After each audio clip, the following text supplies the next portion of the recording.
Olá, meu povo! Na aula de hoje nós iremos entrar em um novo assunto que é a respeito dos quantifiers, que são os quantificadores em inglês.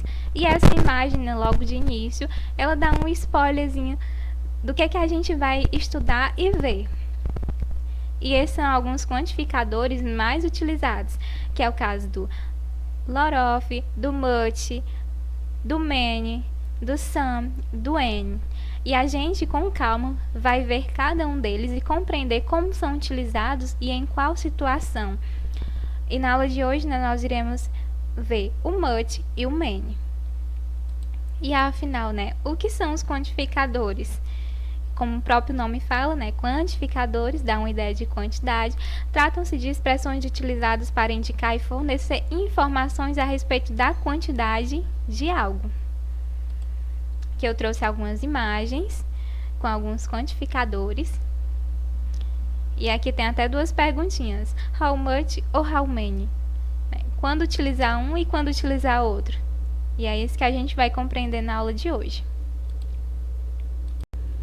Aqui nós temos o much, e ele significa muito ou grande quantidade de algo. E esse é o significado do much. E ele geralmente é utilizado para substantivos incontáveis, ou seja, para substantivos que você não pode contar. Aqui a gente tem alguns exemplos para compreender melhor. Aquilo que você não pode contar é aquilo que você não pode mensurar a quantidade, de forma nenhuma. Aqui a gente tem o primeiro exemplo. How much milk do you drink every day? Quanto leite você bebe todo dia? Aí você fica com um questionamento e se pergunta: mas eu não posso contar a quantidade de leite? Aqui ele só fala quanto leite você bebe todo dia, né? Na verdade é uma pergunta: quanto leite você bebe todo dia? E a pessoa pode dizer que é muito ou pouco. Responder assim. Mas por que não é possível mensurar e por que a palavra leite se torna um substantivo incontável? Porque não está especificado, você bebe 1 litro de leite por dia, você bebe 1 xícara de leite todo dia. Não está especificando, ela apenas fala leite. E você não pode mensurar, porque não tem uma unidade de medida, no caso aqui na frase. E aqui nós temos outro exemplo na forma afirmativa. There is not much sugar in the bowl. Não há muito açúcar na tigela. Por que o açúcar é um substantivo incontável? Por que a gente utiliza o much? Primeiro que é incontável. Você não consegue contar cada grãozinho de açúcar.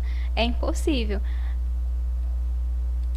Você até consegue mensurar a quantidade quando se fala assim, 1 xícara de açúcar, 1 copo de açúcar, né? Vai que a pessoa vai pegar uma diabetes, né? 1 copo de açúcar. Mas enfim, os grãos de açúcar você não consegue mensurar, você não consegue contar. Da mesma forma que o leite, você não consegue contar o leite em si. Por isso, né, eles são substantivos incontáveis e nesse caso você utiliza o much.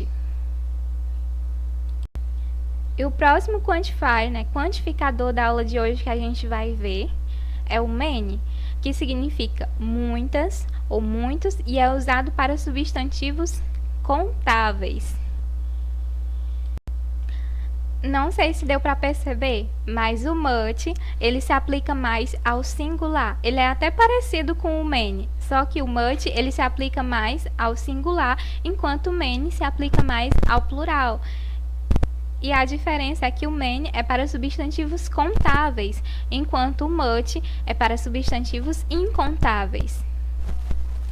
E aqui nós temos 2 exemplos para que a gente possa analisar e compreender melhor o uso do many. Lois took his brother to the zoo many times, né? Lois levou seu irmão ao zoológico muitas vezes. Por que é contável? Porque esse muitas vezes você consegue parar e contar a quantidade que Lois levou o irmão dele ao zoológico. muitas vezes, mas você consegue contar. Se ele levou 10 vezes, se ele levou 15 vezes, você consegue mensurar. Por isso, trata-se de substantivos, né, contáveis, e por isso utilizamos o many. Sarah takes care of many dogs in her apartment. Sarah cuida de muitos cachorros em seu apartamento.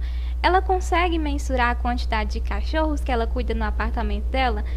Ela diz que é muitos, né? Que Sarah cuida de muitos cachorros, mas ela consegue mensurar a quantidade de cachorrinhos que ela cuida?